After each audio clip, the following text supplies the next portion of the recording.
Hello and good evening. It is Thursday night, just past 9 p.m. The sun is just about hanging on, and that can mean only one thing. Football is back. No, not a petty Hall of Fame game, what means a load of nothing. A real test of strength, stamina, grit, determination, and it's going to determine the Super Bowl winners. Only if we win. If we lose, it means absolutely nothing, and preseason's worthless. Joining me tonight is the usual faces, Nathan and Ed. Welcome both. Before I let you two jump in there, I'm just going to say one thing. I was watching Andrew Luck highlights this morning to get me in the mood. And gentlemen, you can't spell Andrew without AR. Let's go. Colt's back. Anthony Richardson is taking us to the Super Bowl. How are we? Who wants to go first? Go on, you, Ed. Go on, Ed. Kick us off, Ed. Excited. I mean, what an intro. What an intro there, Harrison. I love that. Yeah, excited to have Colts football back tonight. Excited to talk about what's been a very eventful week in the camp over the last few days. And just, excited to have some actual live football to talk about. Who's staying up, I suppose, is the question. Me and Harrison were just talking off air. Who Nathan, are you staying up tonight? 100%. Yeah. Staying 100%. up. Yeah. No, I'm just as excited. Colts football's back. It's been such a long wait. And I think all of us on the show, were probably wanting AR5, let's go AR, to start tonight. And obviously he is, and it's been confirmed that he's getting, not just a handful of plays, he's actually getting a quarter and a half. So, let's hope we see some good possessions. And I won't go too into it because I know we're going to talk about it. So I'll just leave it at that. But yeah, staying up, putting it to the man. I'll be tired in work tomorrow. Why not? That is it. European football fans, welcome back to the land of late kickoffs. Oh, we've missed him. Me and Ed were talking a bit off air before we went live, and I wonder. I'll get your thoughts, Nathan, first.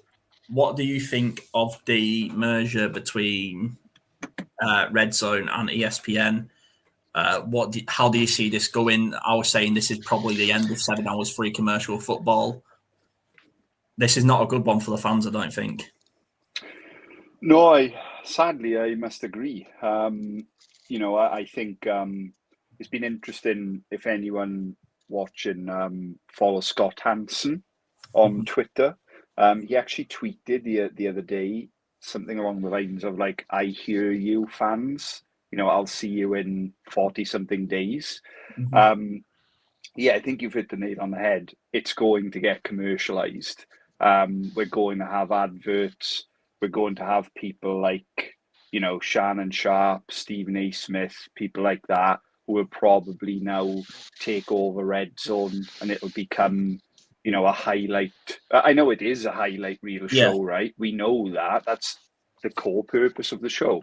But you know what I mean? It'll become like Patrick Mahomes will throw a touchdown and we'll have to watch it 30 times. And they'll be saying how it's, the greatest touchdown in the history of the sport. It's one of those things, isn't it, where, Red Zone is kind of oven ready. And it's just like, are ESPN going to screw it up?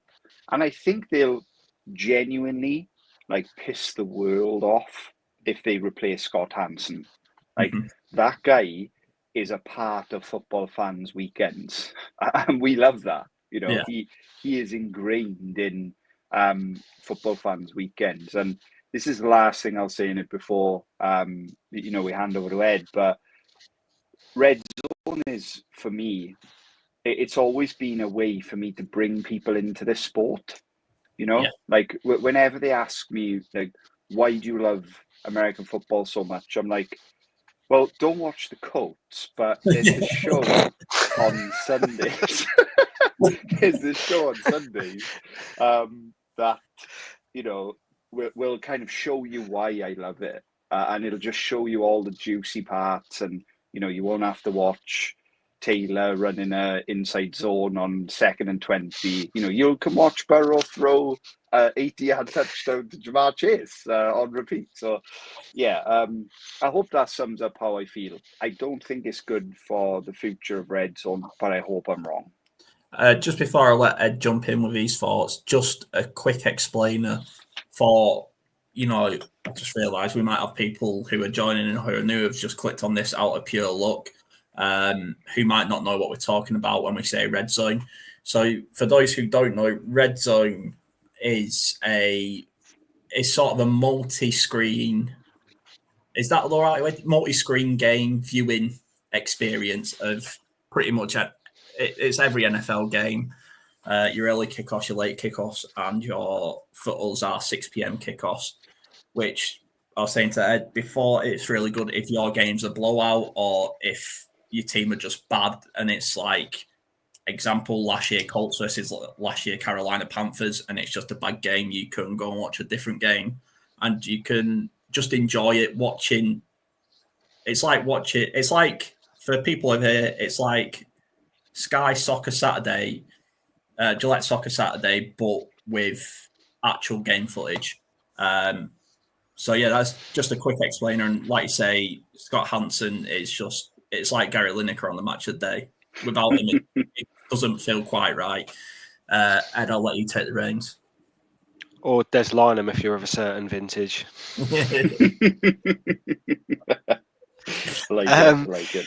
Yeah, I think the red zone. I think Nathan made an excellent point on the red zone about it's a great way to introduce new fans to the sport. So obviously we follow the sport quite closely. We enjoy the sport on a sort of more intense level. But I speak to a lot of people, friends of mine who don't follow American football. They might wear you'll see somebody wearing a San Francisco 49ers hat or a Raiders hat or something like that.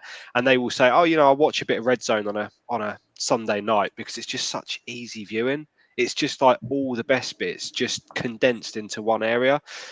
The one thing I would say is there were a few times where you make a good point, Harrison, where if your game's a blowout or it's not a very good game or not very interesting, you can flip over to red zone instead. The only thing I've done that numerous times, I'm sure you both have as well as Colts fans, but red zone is on a slight delay to the live game. So there's one time, and I keep going on about this game because it just was the Denver game last year. When I was watching that, and obviously Jonathan Taylor did Jonathan Taylor, and I flipped over to red zone, and I had to watch it all again on red zone because they were slightly behind. So then I put our game back on. So that's the only thing I would say. If you are watching, if you are flipping away from a game because you're frustrated with how it's going, I wouldn't necessarily flip to red zone because it is on a slight delay. What it means for the future, I don't know. I suppose we'll have to wait and see. I think your point's interesting, Nathan. I think it's that what you're essentially saying is they're going to look to move it towards more of a clickbaity sort of hot takes sort of event, as opposed to just the great thing about red zone is the action speaks for itself. And Scott Hansen just brilliantly just tells that story over the course of the 7 hours. It doesn't require much more than just letting the football do the talking for you. And I think it's probably one of the best, again, to use your word, Nathan, oven-ready TV products, sporting products out there. It doesn't need anything doing to it. And I really hope that you can just leave it as it is. I am going to kind of just to play devil's advocate, look at maybe the positive side of this deal, because there are a couple. One, if ESPN are taking more games and more content in terms of NFL from a subscription perspective, that means less subscriptions for the average viewer. So that can be a positive because it means you're paying out less money to watch games, which is always a good thing. The other thing I did see mooted was potentially that they might introduce some sort of college football red zone, which would be that would be sort of worth watching on a Saturday afternoon for us in the UK. Again, another way to kind of, and it doesn't need much sort of promoting in America because college football is huge, but certainly in the UK, if you had a product like that, I think you'd get a lot more eyes on college football if you had something like that played on a Saturday afternoon. I know you're competing with sort of the Premier League and football here, but I still think there'd be a marketplace for that 100%. That would be interesting. Yeah, I think that I think, yeah, the nail's on the head there. And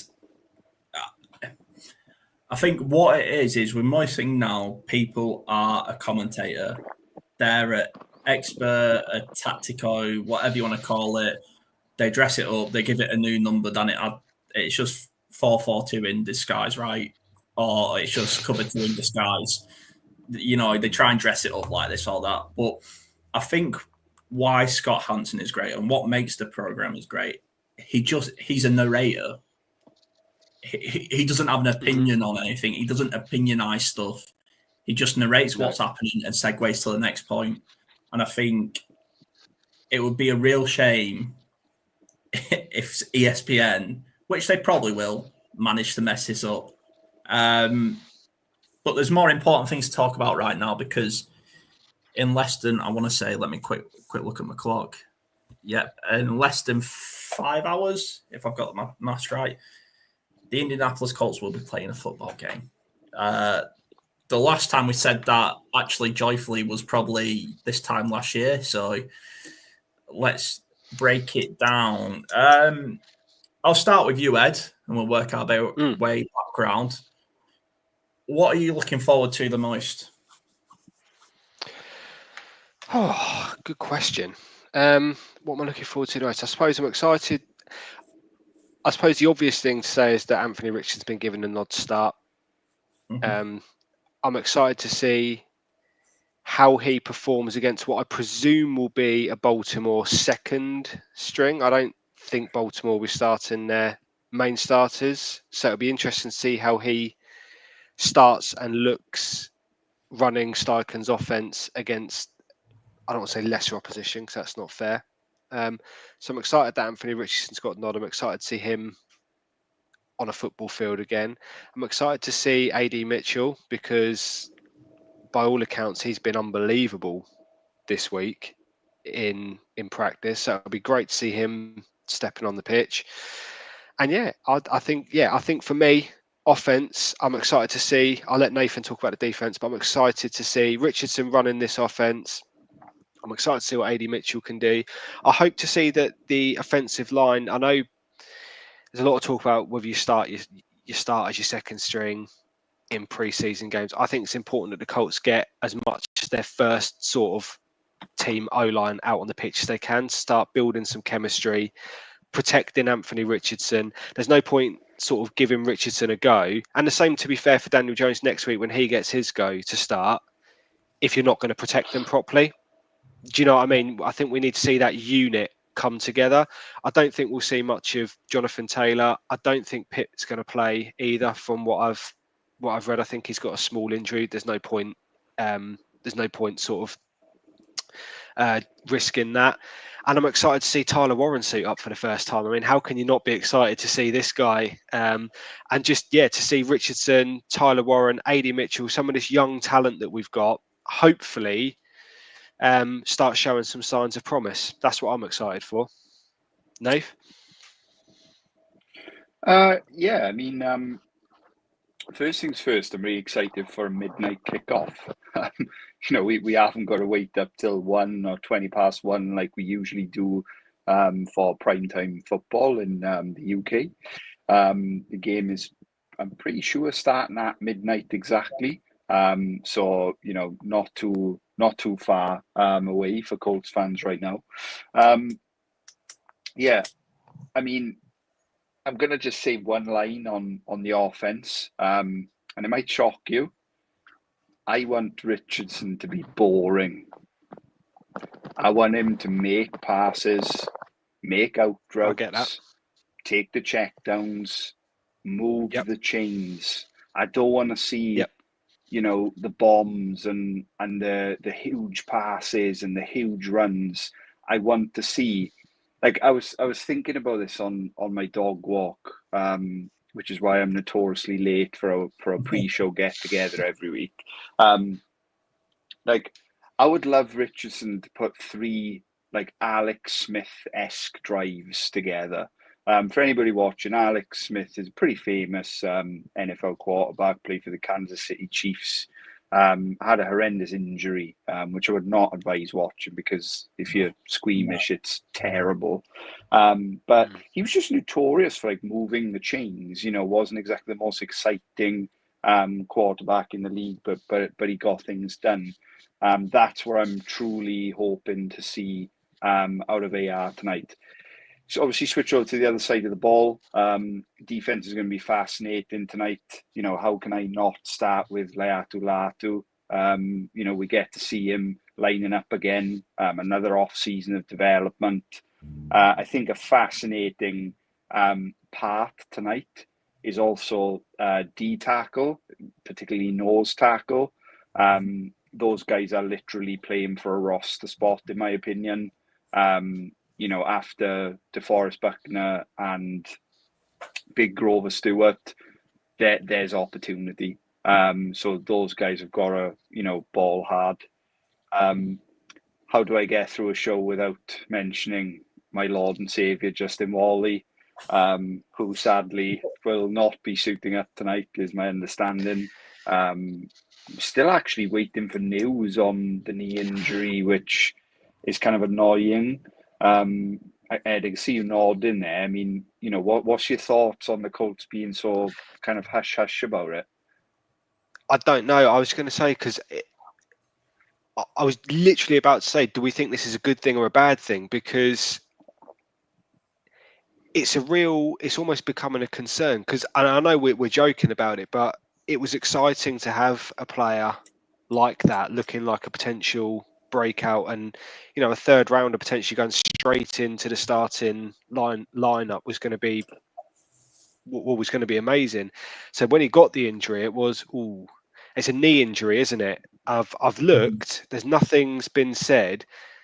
I don't even. I don't even know if it was a contact or non-contact injury. To be honest, hopefully, I say hopefully, it's just like a bruise or something like that. You really don't want it to be any ligament damage or anything like that this early in the off season. But gutted that he's going to be missing out. Because I was excited to see him. Shout out Locked On Colts. Hopefully would describe us as friends of the show, albeit small friends. Zach was talking about the day that Wally got injured. He made a play and then shortly afterwards kind of left the field. But the belief from live observation was that it's not a serious thing, because he was kind of, he took himself off under his own weight. They iced the knee. So hopefully we get a bit of clarity from Shane, although can we even trust what he says about injuries at the podium? No. That's probably why we haven't heard anything. Yeah, they've probably told him he's not allowed to, because he'll just make things worse. Another player I'm fascinated to see tonight is Hunter Waller. I had a huge day in joint practice, 2 interceptions, one from Lamar and another from Cooper Rush at 2 different positions too.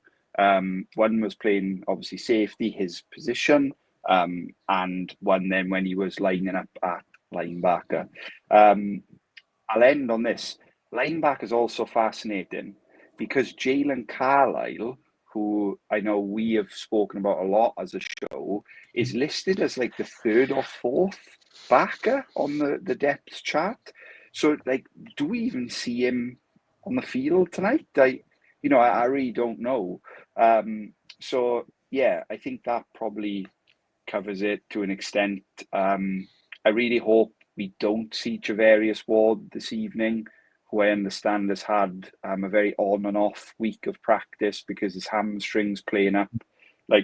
This corner room does not need any more hamstring injuries. We're currently dealing with 3, and we just do not need any more. But super excited for defense.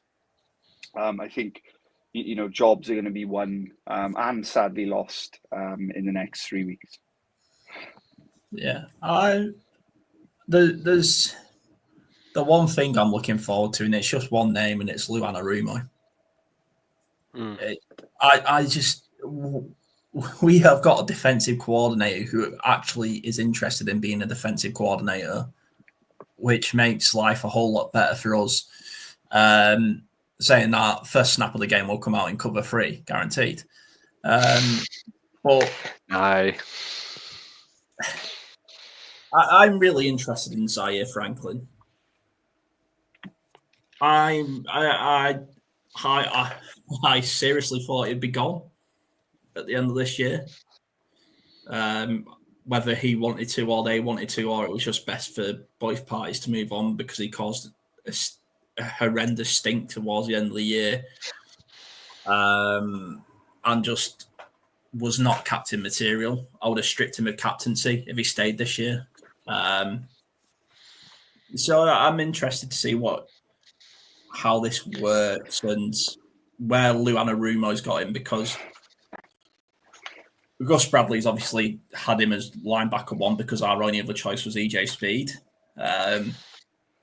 Yeah, not much more to say about that. So yeah, I don't think he'll play. I don't think we'll see Franklin tonight. I'd be very surprised because he's been dealing with an ankle injury, hasn't he? And I think you're right. I think you make a good point, which is why I'm kind of. It's interesting because I think Franklin. I think it's a really interesting one because if you look at the linebacker room as a whole, he is by far and away the most experienced player we've got in that room. Like, there's no doubt in there. And I mean, I know you've spoken about this before about the legitimacy of it, but he was a Pro Bowler last year. He did make the Pro Bowl. I hear what you're saying about the captaincy piece. I hear the whole noise last year, the whole vibe around the Colts. It just got very toxic, and he didn't help matters. And you're right. And I think it's just a case of, as a leader, you expect more from your leaders than maybe to fan the flames of what was clearly becoming a toxic situation with the AR stuff, the Pat McAfee stuff. Yeah, it was all just unnecessary noise when the team was already kind of, and let's have it right. The team, with all of that noise going on, was actually still quite close to making the postseason last year. Let's not forget that. So I'm hoping that he, as a leader, and this is where real leaders kind of show themselves. He draw a line under it. It's happened. He's not moved on. He's still kept He's still one of the captains, as far as I'm aware. They've still kept him as one of the captains. I haven't heard anything differently. So now it's a case of, do you know what? Get on that football pitch and be a leader again. So I think you make an excellent point there about when Zaire Franklin, when we do see him back on the pitch, I think you should always have something to prove when you step on any sports pitch. But I think he in particular should have a massive point to prove, to say, forget the noise. I am a Pro Bowl caliber linebacker and I'm going to prove it. And I do deserve this C on my chest. And I'm going to show you all this year what I'm all about. And that's what I'm hoping to see from Zaire Franklin this year, if I'm being honest with you. Yeah, and I think the thing we always talk, and I think this gets talked about a lot with the Colts, and I think we even talked about it last week, where we're saying we just need our quarterback to be competent. And I also think we just need our defense not to be horrendous. Just not horrendous. Do you know what I mean? Like, I'd take even below par, just not horrendous. Like, what was we, the 30th ranked defense last year? And Daniel Jones was throwing for 9,000 yards and 9 touchdowns and running through Zaire Franklin.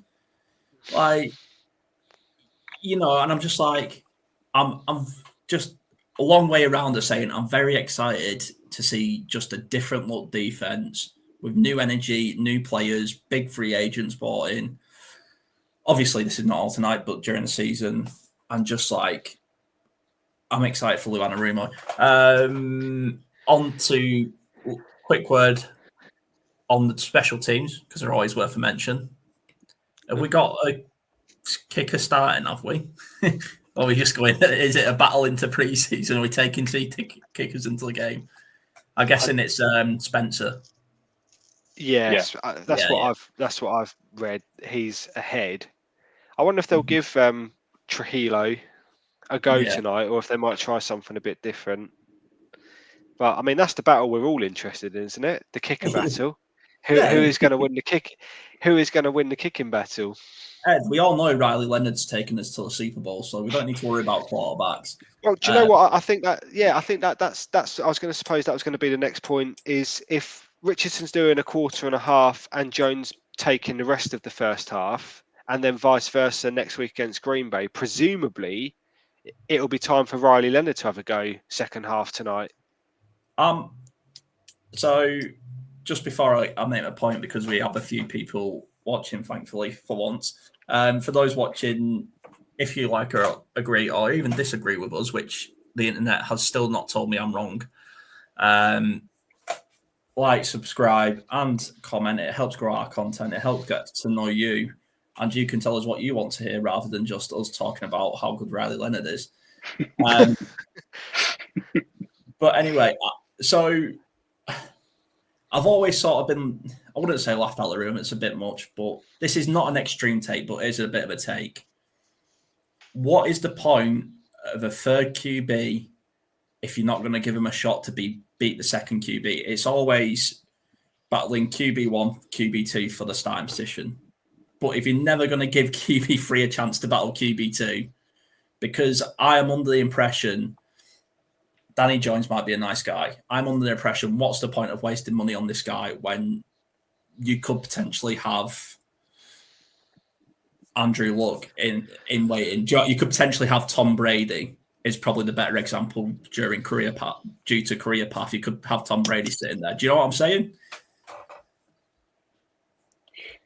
Yeah, I do. But I mean, I think, like, for Riley Leonard, I mean, I wouldn't say anybody thought or even hoped, he would be drafted by the Colts on draft night. And even that in itself is fascinating, because this is a guy who was in the national championship game, which of course means something, right? Because yes, the national championship finalists were both great rosters. Riley Leonard got, done there, and played a massive part in that. For me, I think the Colts are in such a pivotal year that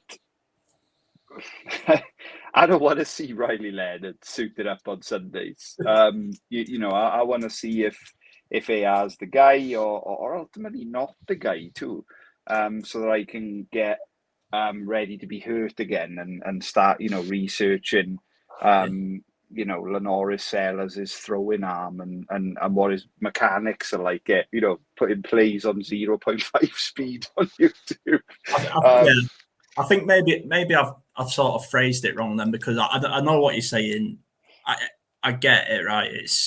The problem is with quarterbacks, if you don't have an elite one, then what's the point, really? So maybe I phrased it wrong, and I just don't see what Daniel. It's a true competition. If we're just asking Anthony Richardson to be better than Daniel Jones, give me a fucking shot.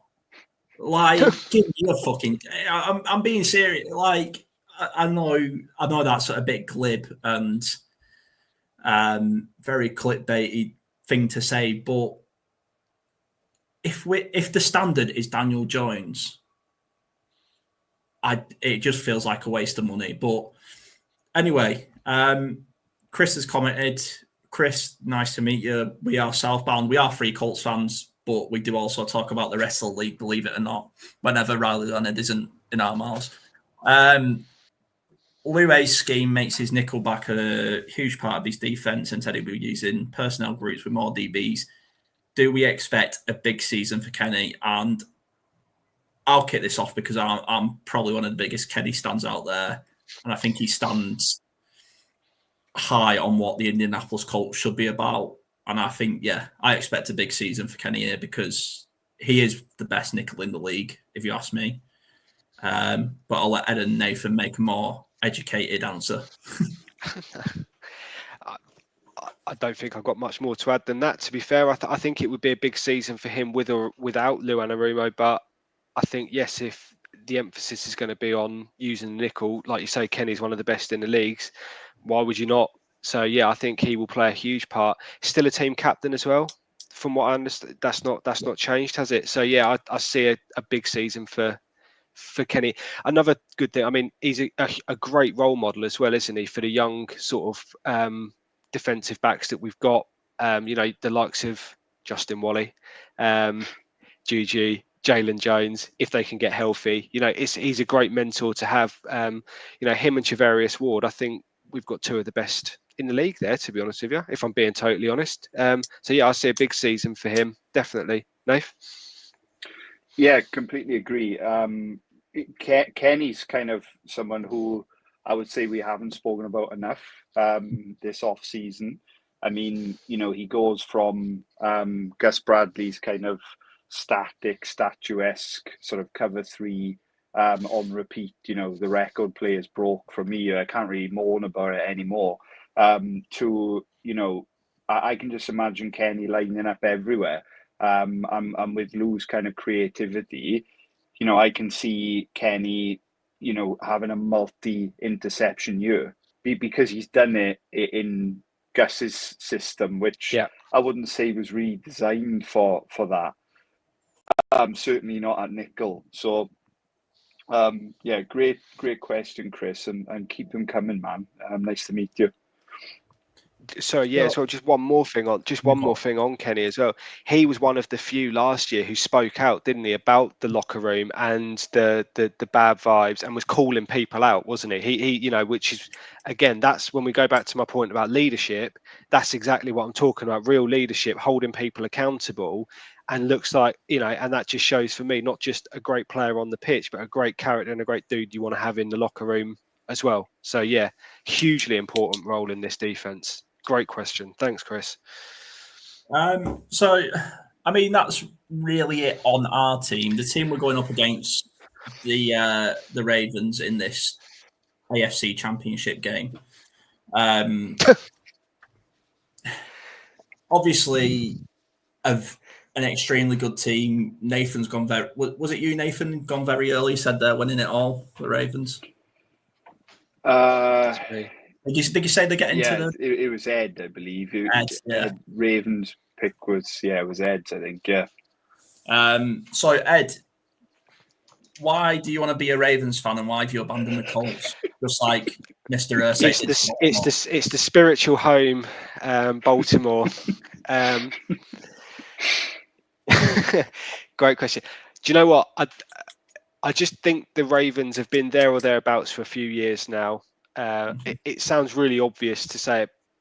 I think Lamar Jackson was a league MVP last year. I know Josh Allen won it, but I thought Lamar Jackson should have won it. I think he is, outside of quarterbacks called Patrick Mahomes, I think he's the best quarterback in the league. I think he can do everything that we would love AR to develop into is kind of what Lamar Jackson can do. I think their defense is just awesome. They've got good weapons. They play good, hard football, and yeah, they just can't get over the hump in the playoffs, can they? Regular season, they're like unstoppable and they just blow teams away, and then in the postseason, they just can't get over that kind of speed bump. It's either Kansas City or last year it was Buffalo. Just can't seem to get over the hump. But I don't know. I'm just going on the basis that one year they've got to. So why not this year, essentially? Whilst Lamar Jackson is sort of entering his prime, whilst they've still got such great weapons around him. And like I say, if you just look at their roster, their defense is just absolutely just stacked, isn't it, really? I know AD Mitchell cooked a lot of them all week, but their defense is legitimately outstanding. So yeah, I don't think we'll see many of their starters tonight, if I'm being honest with you. If and when we beat them tonight, I will be getting carried away and installing the Colts straight away as Super Bowl favourites for that reason. But I don't think we'll see many of their super. We might see them for a quarter potentially. I want to see them for a quarter because I'd like to see Richardson go up against their best players. But yeah, I don't think we will. But yeah, I'm just high on the Ravens this year. I have been for a while, to be fair. I just think that their roster's great head coach, and they seem to have a good culture. I don't know if you saw much of the Hard Knocks in season last year. Just seems like they've got a good culture within the building, and yeah, I just think they're there or thereabouts. Nathan, I think you look to if you're an aspiring franchise, you look to the guys who are doing it right. You don't want to be the evil overlords like the Kansas City Chiefs.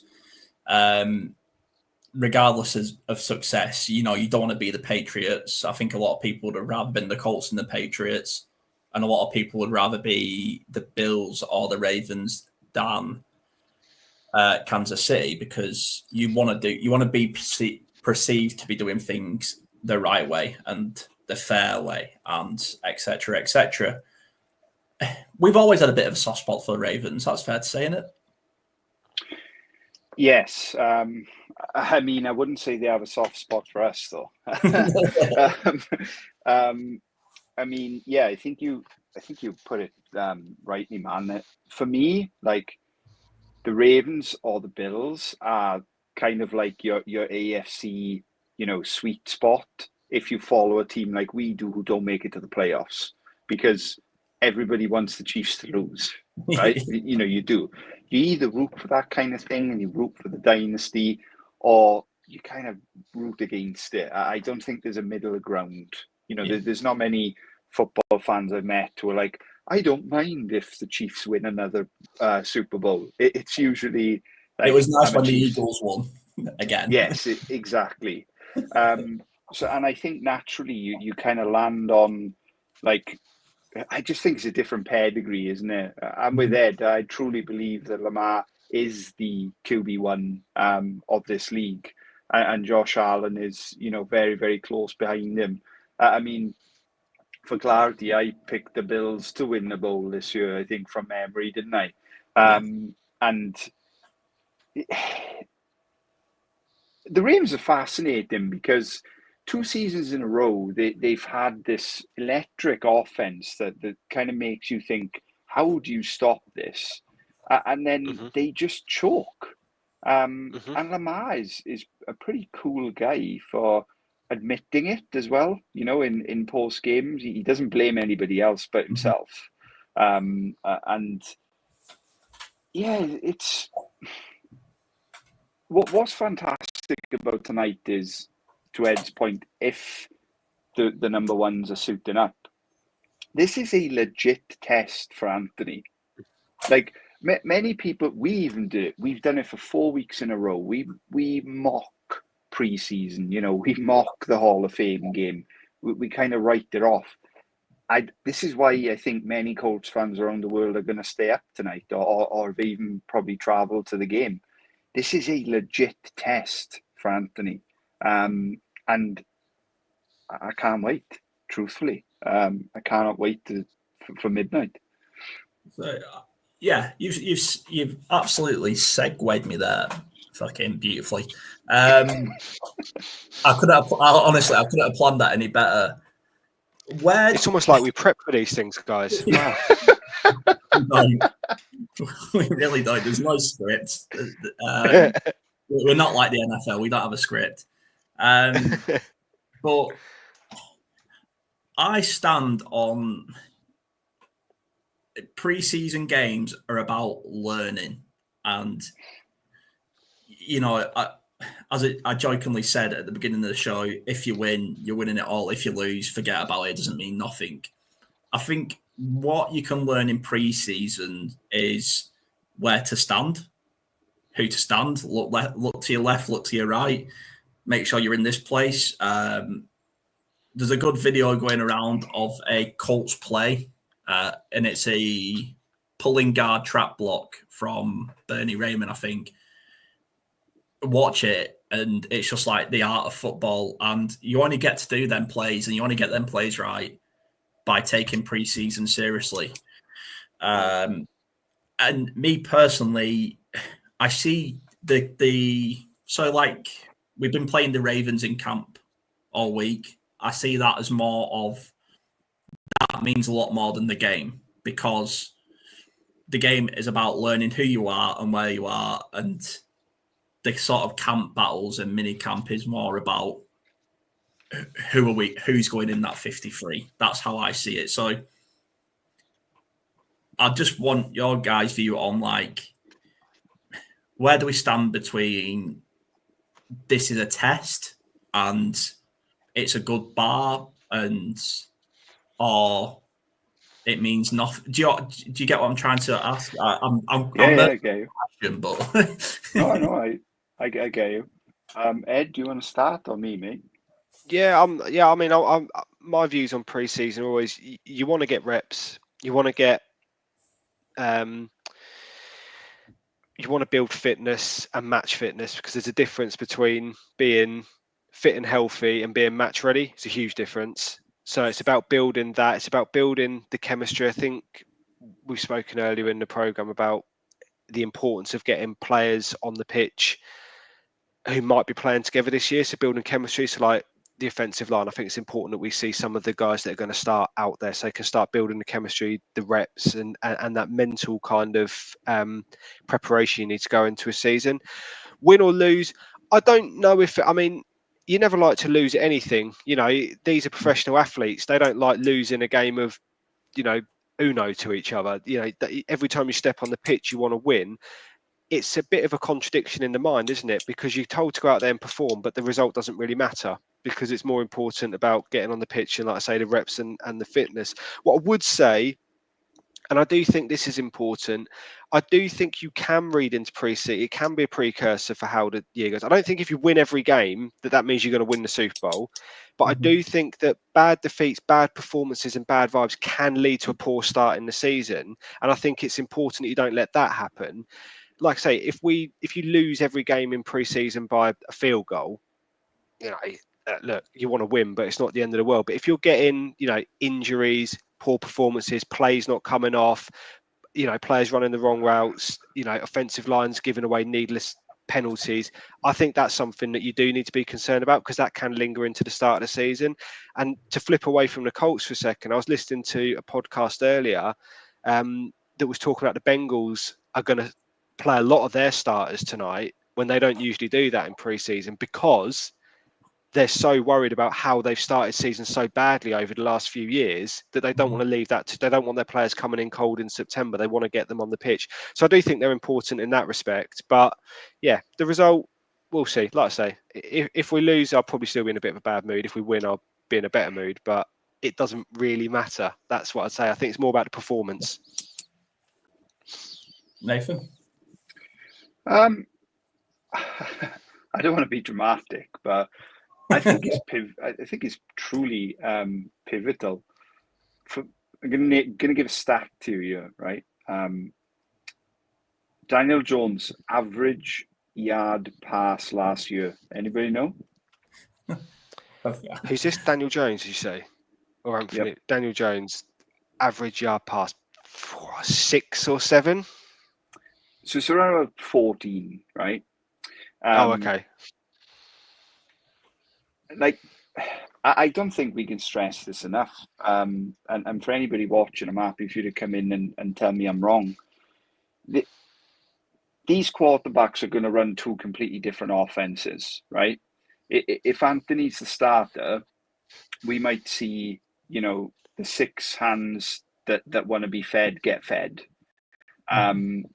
And we'll see the long plays, we'll see the RPOs, we'll have a run game threat, a legitimate run game threat, which I think he has proved in his short career. And hopefully we see the increased pass and accuracy, blah, blah, blah, you know, yawn. We've talked about it so many times. If Daniel Jones is our QB1, I think we see a very restricted version of this offense. And I mean, if Daniel Jones wins the job, like the biggest stocks up is for Josh Downs. I could genuinely see Downs getting 100 catches this year. Again, clip it, get me online. I'm happy to be wrong. But if Jones wins this job, we might see Josh Downs get 100 catches this year. I think Chris has summed it up beautifully. Is that Yeah. Exactly. Yeah. The 0-16 Lions went 4-0 in pre-season. At least we can go undefeated in pre-season, boys. That's what I take from that.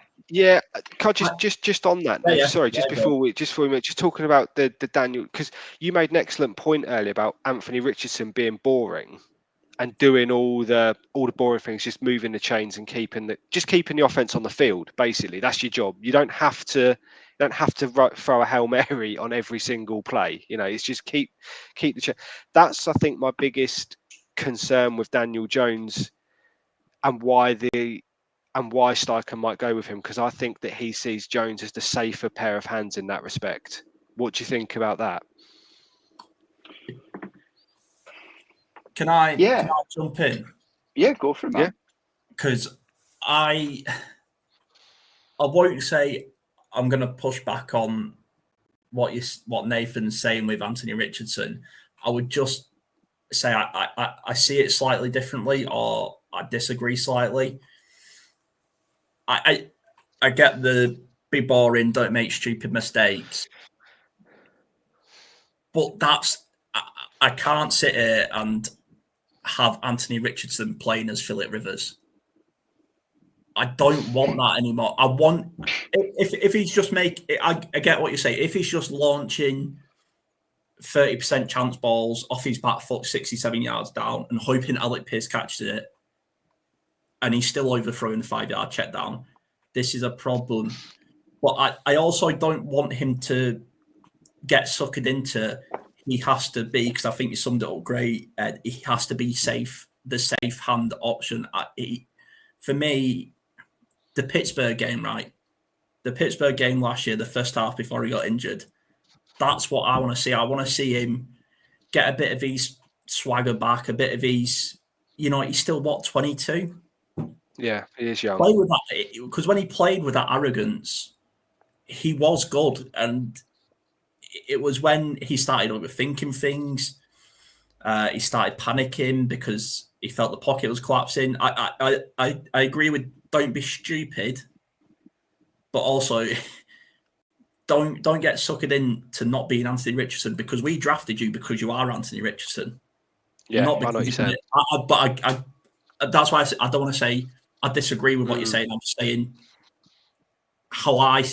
there's a reason I'm sat here and not in Chris Ballard's chair, gents, because we'd probably the building be on fire. But that's how I see it. But I think to try and answer your point, Ed, and I think you've alluded to it ever so slightly there. Chris Ballard's job's on the line this year, as is Shane's. And if Anthony starts making the errors and is finishing games with 30% completion rates and, let's be humble and say 40, there's a big chance that Dan might get his name called, because we simply know this dude's going to move the chains with a very competent run game. That's how simple it is. And unfortunately, Harrison, I think you've nailed it with your comparison. We probably do go back to seeing that kind of Rivers style offense. Look, I love Uncle Phil. I'm a big fan of the guy. We had him in the latter end of his career, when the arm was probably getting WD-40 before every game. And I think it's a legit threat. And I think I'm with you totally, dude. Like, we drafted this kid to be a phenom, to be the dual threat, king of the league. That's, of course, what I want to see, right? But, like, I just think practice makes perfect, I guess. And tonight, we know we can, throw the ball and hit the roof of the Florida Gators practice facility. The guy's got a cannon arm. I've seen it. I root for it. Just like that phrase, in it, check down Charlie, they call it, don't they? Just be that tonight. Yeah. That's all I need. Ed? I think it's his unpredictability that I think will scare Steichen out of giving him the job full time. And that's what I think you're saying. I agree with you, Nathan, 100%. Just I'm going to sound so corporate here. Apologies. This is my corporate background. Do the basics brilliantly. Do you know what I mean? Like, just do the basic parts of the job and all the magic will come. You don't have to be the hero in week 1 of pre-season. Just win the job, get running the offense competently into the season, and then we can see the cannon. Then we can see, I love it. I love watching Richardson just running downhill, like just barreling defenders out of the way. But do the basics brilliantly first. But it's that I suppose that's the point I was trying to make there. Is his unpredictability potentially going to be what costs him the job? And that's, I think, why Nathan said at the start he wants to see him be boring. Sorry, Nathan, I don't want to put words in your mouth, but I think that's. No, you're right. And I think it's good that we debate this, especially with people, who are coming in and joining in too. They probably want to know what we think about our hopeful franchise QB. Well, let's put it out there. Who thinks Richardson's going to win the job? I've been back and forth all off season, and I thought Jones was going to get it. Now I'm starting to think it might be Richardson. I want to see Richardson get it, but yeah, what does everybody think? So I have to swing for the fences with Richardson.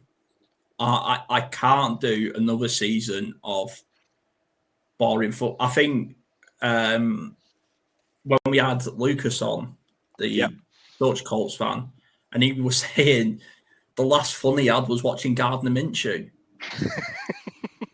and I get it.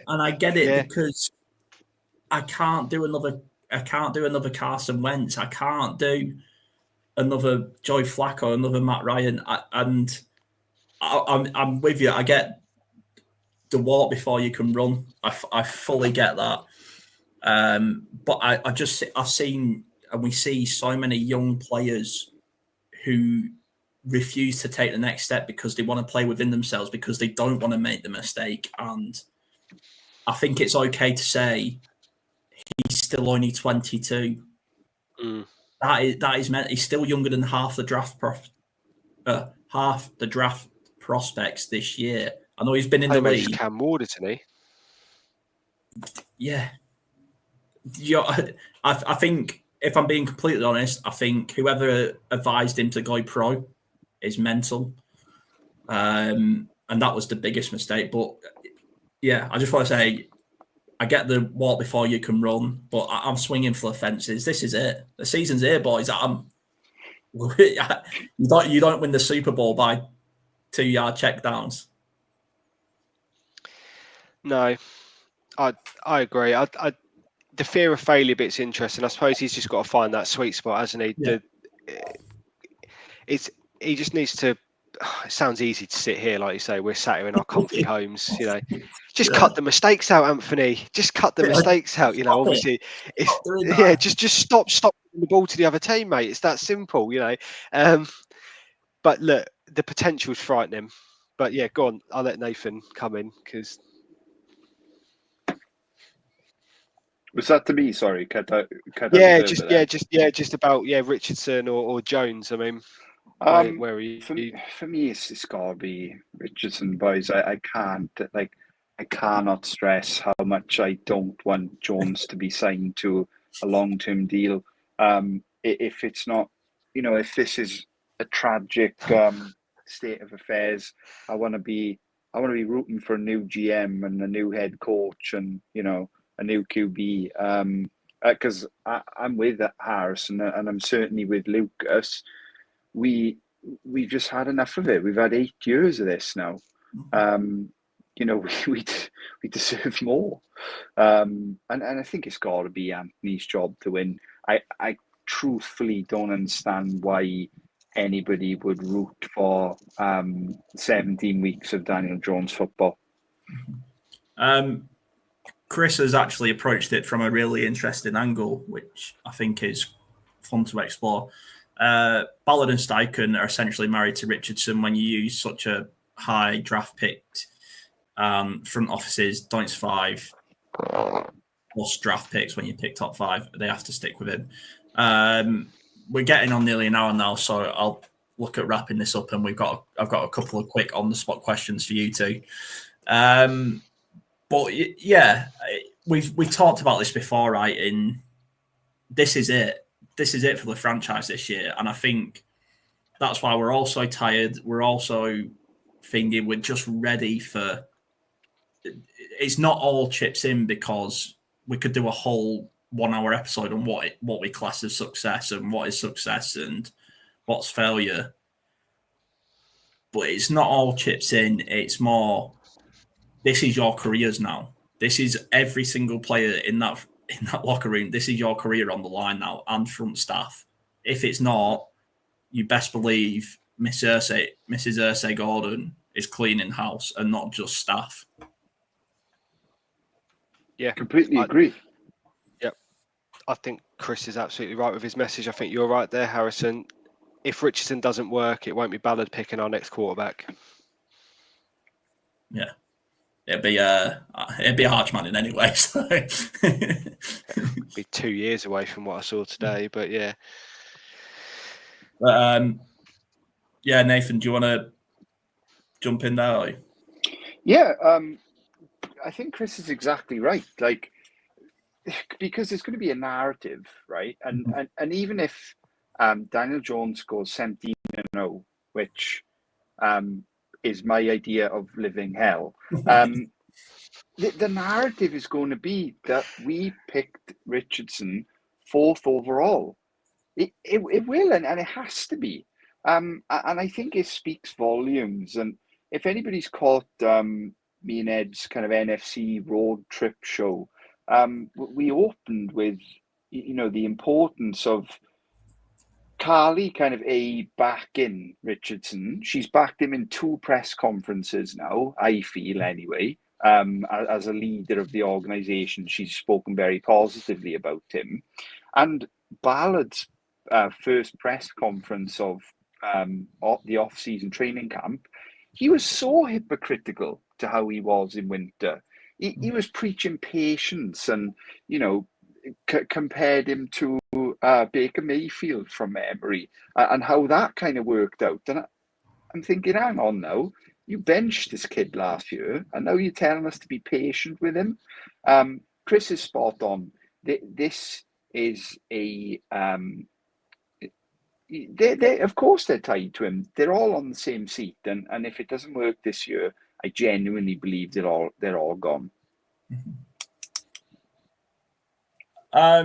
So unless you two have got anything, I've got 2, like I say, on the spots that I'll throw at you both, and we'll get out of here. I'll just first of all, Chris, thanks for your comments. Subscribe to us because honestly, it makes it so much better having interactions with communities. Like I say, we're 3 Colts fans, but we do other stuff around the league. We've talked to other franchises fans. We talked to Miami Dolphins fans. We've had Colts fans from abroad, and we've also had an author on show who wrote the Colts history book. So we do other stuff, and we are open to suggestions for content. So am I on the spots for you gents before we wrap up and go and watch the Colts smash the Ravens? The first one, DJ Giddens tonight, over 85 yards rushing. 85.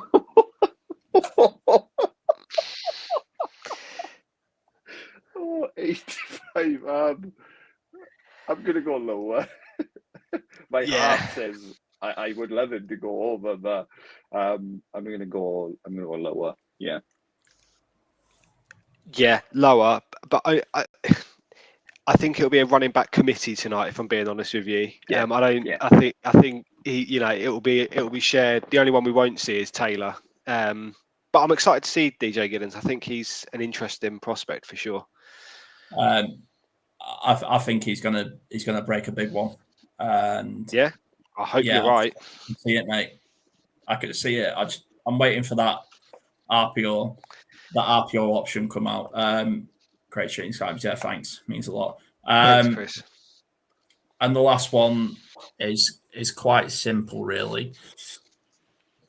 Oh God, score predictions. I was dreading this question. 3, 21, 24. 24 to the Colts. There's two I'm trying to teams. think how. Yeah, I know. I'm just trying to think how much belief do I have in this new defense? Is like how high am I going with Baltimore? We'll go 24-21. I think it'll be a field goal game. Only because our second string are playing. I'm going to go 24-17 to the Colts, and I'm calling it here. There's going to be a pick six because Cooper Rush is absolute trash. And let's hope our D. I'm going to back him. Hunter Waller's getting a pick six tonight. Let's go Hunter. Nice. Love that. Just before we go, Harrison. Yeah. We've been going for an hour. You've not mentioned Arsenal. See, it's not me, does it? Is everything okay? See, all it took was for real football to come back, and you forgot all about that team from North London that just ruined your weekends in other ways. Yeah. Instead of having, what Arsenal taught me this week is pre-season means absolutely nothing. Okay, cool. Unless you win. This is the cause. unless you win. I don't shoehorn Arsenal into every episode. Ed does it for me. Chris, thanks for joining in. Everyone else, thanks for watching. We have been Southbound, and join us next week when we'll have actual football to discuss and results. But join us after the Colts 32, Ravens 0.